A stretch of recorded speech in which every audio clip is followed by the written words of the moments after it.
Shalom, selamat bertemu kembali dalam program Gospel Talk Free Online Theological Course. Baik Bapak Ibu, Saudara sekalian, kita akan melanjutkan perjumpaan kita dan pembelajaran kita. Tetapi sebelumnya, mari kita satu dalam doa, kita berdoa. Bapa, kembali kami bersyukur, kami boleh bertemu dalam perjumpaan Gospel Talk ini. Kami menyerahkan waktu pertemuan ini awal hingga akhir. Biarlah kiranya hanya jadi dalam nama Allah Bapa, Allah Anak, Allah Roh Kudus. Amin. Saudara-saudara, kita sedang membahas tema keutuhan karakter teologi. Dan kita sudah membahas dua bentuk karakter teologi. Yang pertama adalah karakter teologi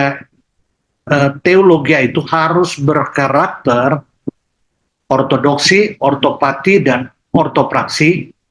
Yang kedua, teologi harus berkarakter infiltratif, konfrontatif, integratif, dan kristalitatif. Saya harap istilah-istilah ini setelah kita sudah membahas dalam 2 kali pertemuan, itu menjadi tidak asing, menjadi familiar untuk kita. Dan yang ketiga, yang terakhir dari tema keutuhan karakter teologi, bahwa teologi harus berkarakter eksklusif, inklusif, dan diversitif. Itu yang akan kita bahas pada perjumpaan kita saat ini. Sekali lagi, ya, karakter teologi, ya, teologi itu harus berkarakter eksklusif, yang inklusif dan diversitif. Saudara perhatikan, saya katakan eksklusif, bukan eksklusivisme. Kalau eksklusivisme berarti sudah memutlakan eksklusif dan tidak menganggap lagi yang lain. Tetapi ini ya eksklusif. Eksklusif, tapi yang inklusif dan diversitif. Itu yang akan menjadi pokok pembahasan kita pada perjumpaan kita saat ini. Teologi sejati haruslah berkarakter eksklusif, yang inklusif dan diversitif, karena teologi dan orang yang berteologi atau teolog itu adalah utusan Kristus yang harus menggarami dan menerangi dunia. Bukan untuk kalangan sendiri. Kita sudah membahas ya sebelumnya bagaimana karakter teologi itu harus infiltratif, harus masuk ke dalam dunia, tetapi sekaligus ya konfrontatif, integratif, dan kristalitatif. Nah, kalau kita menganut eksklusivisme, tidak menganggap yang lain, maka kita tidak mungkin berinfiltrasi, berkonfrontasi, berintegrasi, dan berkristalisasi. Tidak mungkin. Karena kita akan membangun itu untuk diri kita sendiri secara eksklusivisme, untuk kalangan sendiri. Oleh sebab itu, sangat tidak tepat kalau ada pamflet-pamflet yang menulis di bawahnya untuk kalangan sendiri. Tidak. Ya, harus inklusif dan diversitif. Seperti itu. Nah, dikatakan bahwa teologi sejati haruslah berkarakter eksklusif, yang inklusif dan diversitif, karena teologi dan teolog adalah utusan Kristus yang harus menggarami dan menerangi dunia. Harus ada di dunia. Karena Teologia dan teolo itu adalah garam dan terang, bukan garam dan terang gereja, tapi garam dan terang dunia. Garam bumi dan terang dunia, seperti itu. Maka karakter yang benar adalah karakter teologi eksklusif yang inklusif dan diversitif. Dikatakan eksklusif di sini adalah eksklusif atau unik. Adalah eksklusif dalam hal keunikan dan finalitas Yesus Kristus sebagai Tuhan dan Juru Selamat, dan dalam menjadikan firman-Nya sebagai tolok ukur hidup dan pelayanan yang cukup dan mutlak. Eksklusif itu artinya tertutup, unik, tak ada bandingnya, tanpa kompromi. Dalam hal apa? Dalam hal keunikan dan finalitas Yesus sebagai Tuhan dan Juru Selamat. Satu-satunya. Tak ada bandingnya. Ini eksklusivitas kita. Ya. Bukan gereja kita yang eksklusif, bukan organisasi gereja yang eksklusif, tetapi ya, keunikan dan finalitas Yesus sebagai Tuhan dan Juru Selamat itu yang eksklusif, serta ya dalam menjadikan firman-Nya sebagai tolok ukur hidup dan pelayanan yang cukup dan mutlak. Jadi saudara, seperti saya pernah katakan, memang ada pernyataan tidak ada keselamatan di luar gereja. Ya. Nah, orang mengkritisi itu karena mengerti gereja itu hanyalah organisasi gereja. Sehingga itu diterjemahkan tidak ada keselamatan di luar organisasi gereja. Padahal Tuhan seringkali berkarya menyelamatkan orang-orang dari berbagai latar belakang ya yang bukan dari dalam organisasi gereja. Seperti itu. Nah, keselamatan di dalam gereja adalah di dalam gereja yang tidak kelihatan.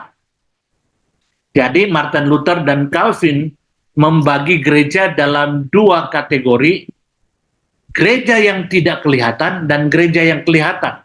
Gereja yang tidak kelihatan adalah semua orang percaya yang ada dalam Kristus, yang adalah tubuh Kristus secara organisme, bukan secara organisasi, secara organisme, sehingga mereka ada dalam Kristus, menjadi anggota tubuh Kristus, menjadi ciptaan baru. Inilah gereja yang tidak kelihatan, dan gereja yang tidak kelihatan seperti ini terdiri semuanya dari asli, tidak ada palsu. Tapi gereja yang kelihatan ialah organisasi gereja. Sejak awal, ya, mereka-mereka yang ada dalam Kristus berkumpul dalam satu organisasi, dalam satu kumpulan, akhirnya kumpulan itu menjadi organisasi, menjadi ada struktur, maka muncullah yang namanya organisasi gereja. Tapi dari semula sebenarnya tidak seperti itu. Tapi untuk ketertiban, akhirnya terbentuk, dan akhirnya organisasi menjadi tujuan. Bukan alat, tetapi tujuan, bahkan menjadi dasar. Ya, inilah gereja yang kelihatan, organisasi.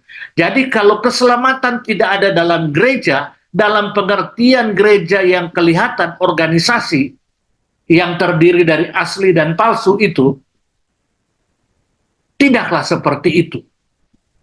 Ya, tetapi keselamatan tidak ada di luar gereja dalam pengertian gereja yang tidak kelihatan, tubuh Kristus, karena hanya mereka inilah tubuh Kristus ini yang asli, yang punya Yesus, punya hubungan dengan Yesus, berkristus, dan belajar taat untuk memberitakan Injil, sehingga ya dari dalam tubuh Kristus inilah muncul pemberitaan yang menyelamatkan, sehingga dikatakan tidak ada keselamatan di luar gereja yang tidak kelihatan seperti ini, tubuh Kristus, ya, yang tidak kelihatan seperti itu, ya, di mana punya Injil, memberitakan Injil, dan akhirnya orang-orang yang diinjili oleh pekerjaan Roh Kudus masuk ke dalam tubuh Kristus, menjadi anggota gereja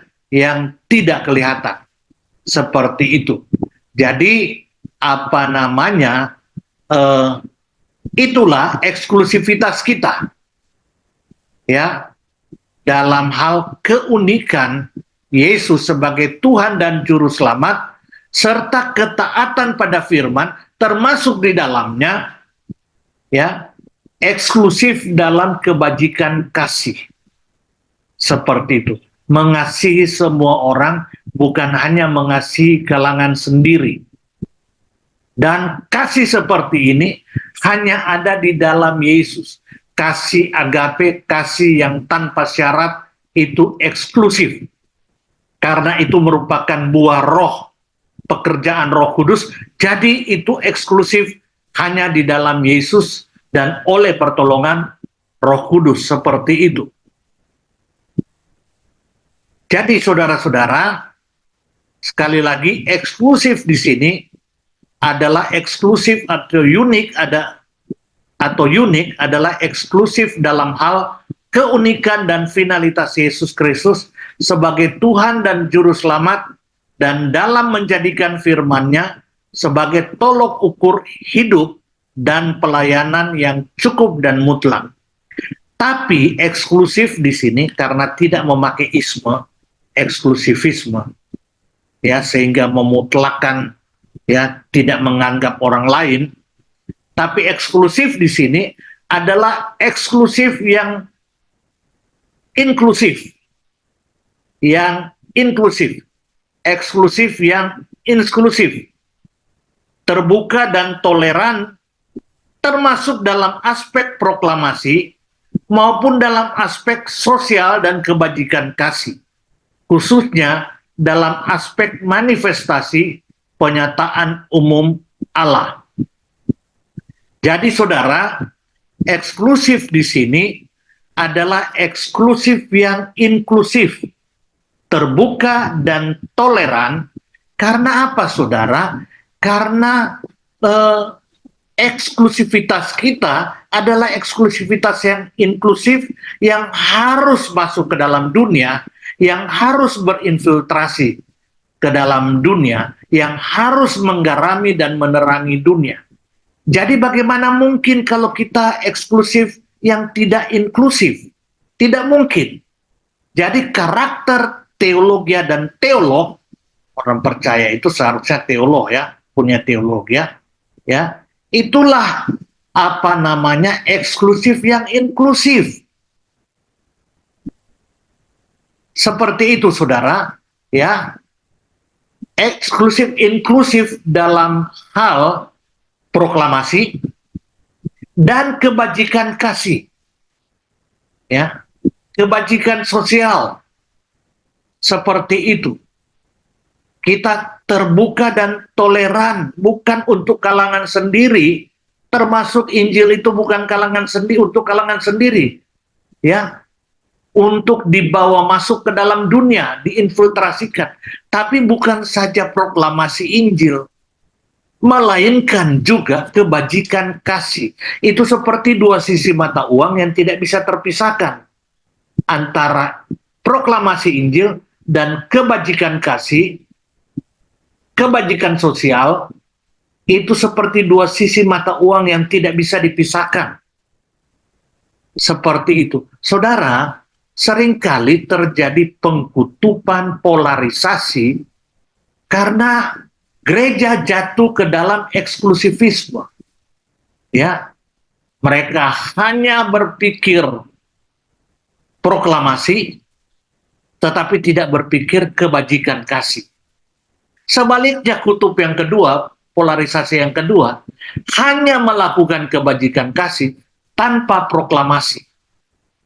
Akhirnya terjadilah kehancuran kalau dua kutub ini dipelihara dan berkembang. Tetapi seharusnya ya teologia dan teolog itu harus eksklusif yang inklusif, terbuka, toleran dalam proklamasi Injil maupun dalam kebajikan kasih. Teologi kebajikan kasih itu adalah teologi in action. Ya. Itulah etika teologi. Teologi in action seperti itu. Ya. Selanjutnya Saudara, dikatakan bahwa sedangkan diversitif, kan tadi sudah dikatakan ya, teologi itu ya harus berkarakter eksklusif, yang inklusif dan diversitif. Sedangkan diversitif berarti bersifat menghargai dan dapat hidup dalam realita adanya keragaman, bukan keseragaman. Jadi diversitif berarti bersifat menghargai dan dapat hidup dalam realita adanya keragaman, bukan keseragaman. Saudara, saya tidak memakai istilah pluralis, apalagi pluralisme. Karena pluralitas itu dari asal kata plural, dan kata plural ini bisa mengandung konotasi banyak tapi sama. 5 glasses, 5 gelas yang sama. Sama-sama gelas, tapi 5. Dia jamak, tapi dalam kesamaan. Itu plural.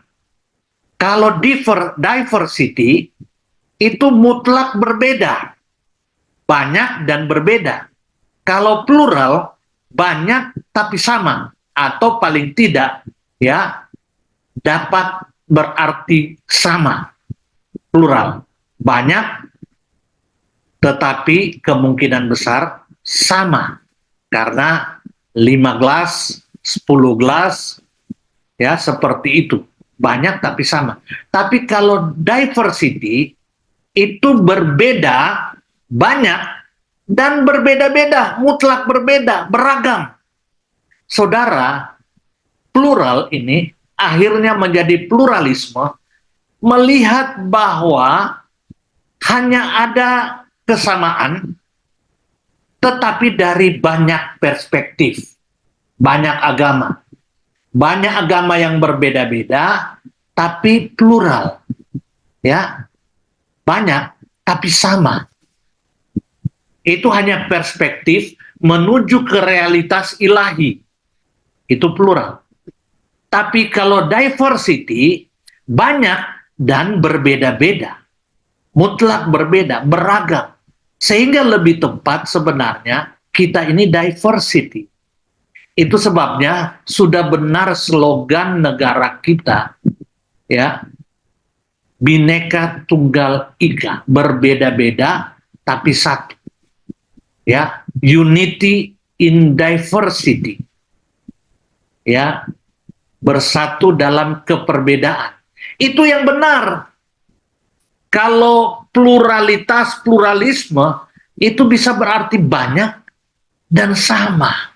Itu hanya perspektif, tapi sama-sama menuju ke realita ilahi. Banyak jalan menuju ke Roma. Dan itu sekarang apa namanya morfosa ya dalam apa yang lagi rame sekarang. Contohnya itu sebenarnya mulai dari universalisme, dikembangkan oleh modernisme teologi, dan sekarang postmodernisme dengan pluralismenya. Kita berbeda tapi sama, endingnya sama, banyak jalan menuju ke Roma. Oh tidak, itu bertentangan dengan unity in diversity, Bhinneka Tunggal Ika. Itu bertentangan. Ya, kita seharusnya menganut paham di Indonesia ini diversity, keragaman, keperbedaan, seperti itu, ya. Jadi eksklusif di sini adalah eksklusif yang inklusif,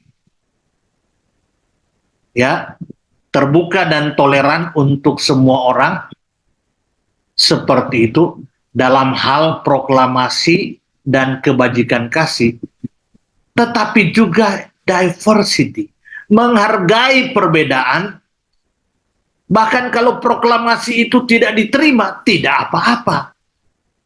Karena ya yang mengerjakan itu adalah pekerjaan Roh Kudus. Yang menjadikan proklamasi Injil itu efektif adalah pekerjaan Roh Kudus, bukan pemaksaan kita, bukan tindakan bujuk rayu kita. Kita hanya sebagai saksi.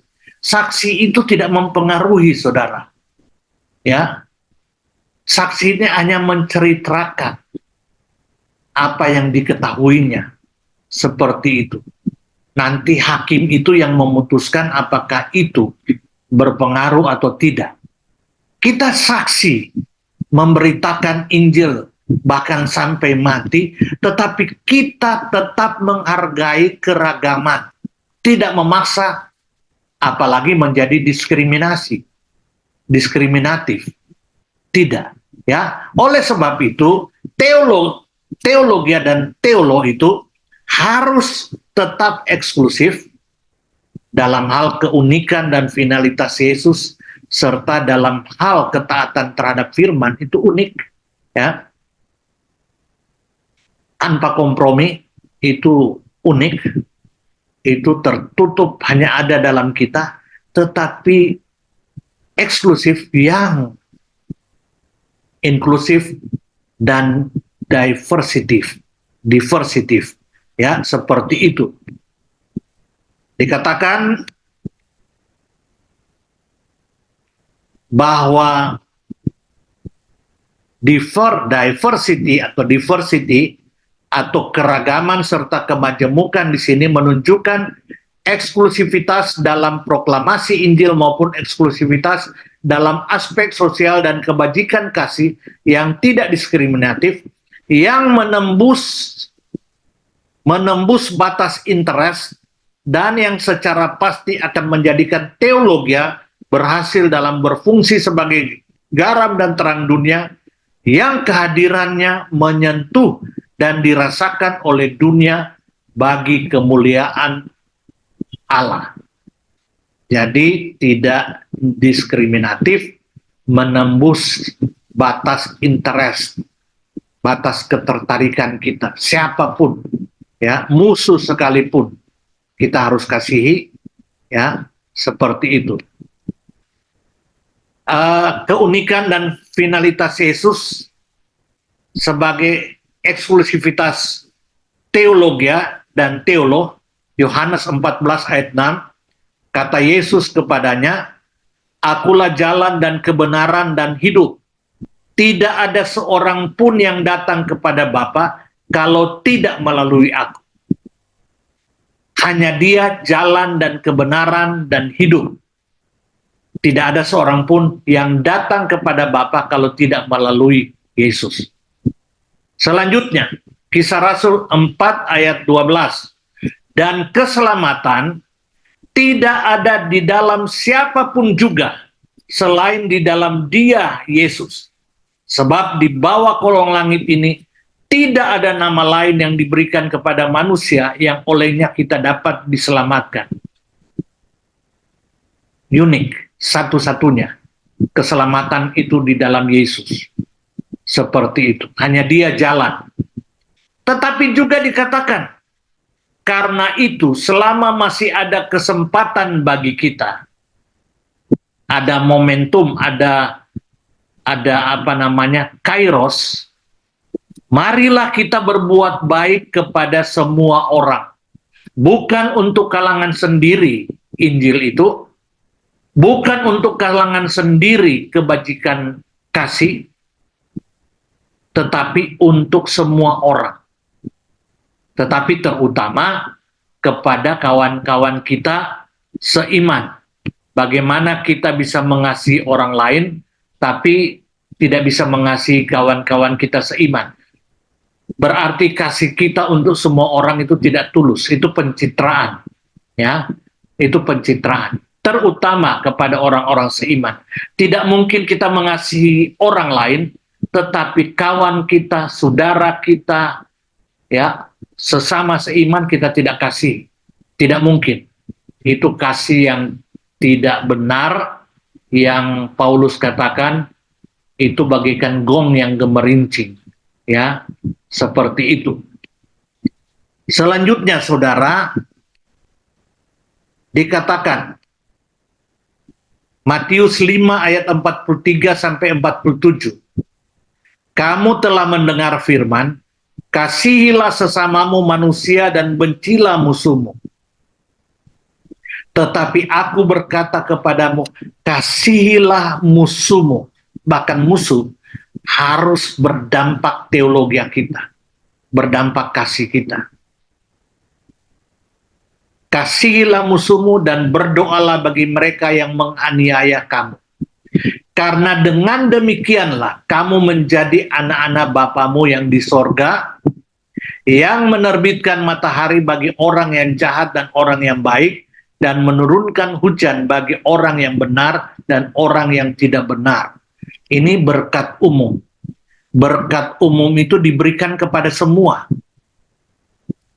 Allah memberkati dengan berkat umum seperti matahari, ya, hujan, ya, baik kepada orang benar maupun tidak benar. Kasih itu menembus batas interest. Ya, baik kebajikan kasih maupun proklamasi Injil. Apabila kamu mengasihi orang yang mengasihi kamu, apakah upamu? Bukankah pemungut cukai juga berbuat demikian? Dan apabila kamu hanya memberi salam kepada saudara-saudaramu saja, apakah lebihnya daripada perbuatan orang lain? Bukankah orang yang tidak mengenal Allah pun berbuat demikian? Apakah lebihnya? Kalau kita hanya untuk kalangan sendiri, kasih kita, baik dalam proklamasi maupun dalam kebajikan kasih, apakah lebihnya? Kasih kita itu unik, bahkan mengasihi musuh. Kalau orang lain hanya mengasihi karena kita mengasihi walaupun dia musuh kita. Jadi saudara, ayat-ayat ini sekali lagi, banyak ayat tapi kita terbatas. Nanti kita akan membahas itu dalam bahasan-bahasan pembahasan biblikal yang bersifat biblikal teologi seperti itu. Tetapi ini membawa kita memberi gambaran bahwa teologia dan teolog itu harus berkarakter eksklusif, tetap memegang keunikan dan finalitas Yesus, serta kebajikan kasih yang menembus batas interest, tetapi tetap yang inklusif, terbuka, toleran, ya, baik proklamasi kepada semua orang, kita harus proklamasi Injil dan kita harus nyatakan kebajikan kasih, tetapi juga diversitif, ya, menembus batas interest, menghargai keragaman, keperbedaan yang mutlak. Sehingga di sini tidak ada pemaksaan, tidak ada pembujukan, tidak ada apapun. Kita itu eksklusif, yang inklusif, ya, tetapi sebatas sebagai saksi-saksi Kristus. Teologi yang diperlukan di sepanjang masa dan tempat adalah teologi eksklusif yang inklusif dan diversitif. Teologi eksklusif yang inklusif dan diversitif harus secara serempak atau secara simultan ada dalam berteologi sebagai output dan outcome dari teologi itu sendiri. Kiranya ini memberikan satu pemahaman, satu komitmen untuk membangun teologi eksklusif yang inklusif dan diversitif atau diversity. Tuhan Yesus memberkati kita. Shalom.